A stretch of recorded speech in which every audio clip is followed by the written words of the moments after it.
கிளைமை பொறுத்த வரைக்கும் என்னன்னா, நீங்க கொடுக்குற தகவல்களை வேகமாக அவங்க அனுப்பி பதிஞ்சு சர்வேர் அலாட் பண்ணி உங்களுக்கு வர வைக்க முடியுமே ஒழிய யாருனாலையும் உங்களுக்கு கிளைமை கூட எல்லாம் வாங்கி தர முடியாது. ஏன்னா கிளைமுங்கிறது IRDA நாம்ஸ் படி ஒரு வாகனத்துக்கும் இத்தனை சதவீதம் அப்படின்னு அவங்க ஏற்கனவே வரையறுத்து வச்சிருக்காங்க.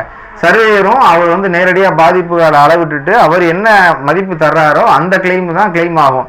இந்த கம்பெனியில் போட்டால் நம்ம கூடுதலாக கிளைம் வரும், இன்னொரு இந்த சர்வேட்ட போட்டால் கூடுதலாக, இந்த கம்பெனி இந்த ஏஜென்ட்டை போட்டால் கூடுதலாக வரும் அப்படிங்கிறது கட்டாயம் கிடையாது. இதில் எந்த விஷயத்தை நல்லா கவனிக்கலாம்னா, இந்த ஏஜென்ட் நமக்கு அவசர காலத்தில் ஃபோன் எடுப்பாரா, இந்த முகவர் வந்து நமக்கு அவசர காலங்களில் வேகமாக ஒத்துழைப்பு செஞ்சு அந்த ப்ராசஸை நகர்த்தி கொண்டு போவாரா, அதை தான் பார்க்கணுமே ஒழிய சர்வேருக்கும் அவருக்கும் நேரடியாக கனெக்ஷன் இருக்கா, நம்மளுக்கு கிளைமை கூட வாங்கி தந்துடுவாரா, அந்த மாதிரியெல்லாம் நம்ம எதிர்பார்த்தோம்னா அது வந்து பொய்யா தான் போகும். அந்த மாதிரி யாரும் பொய் சொல்லி உங்ககிட்ட பாலிசி கேட்டாங்கன்னா நீங்கள் போட வேண்டாம்.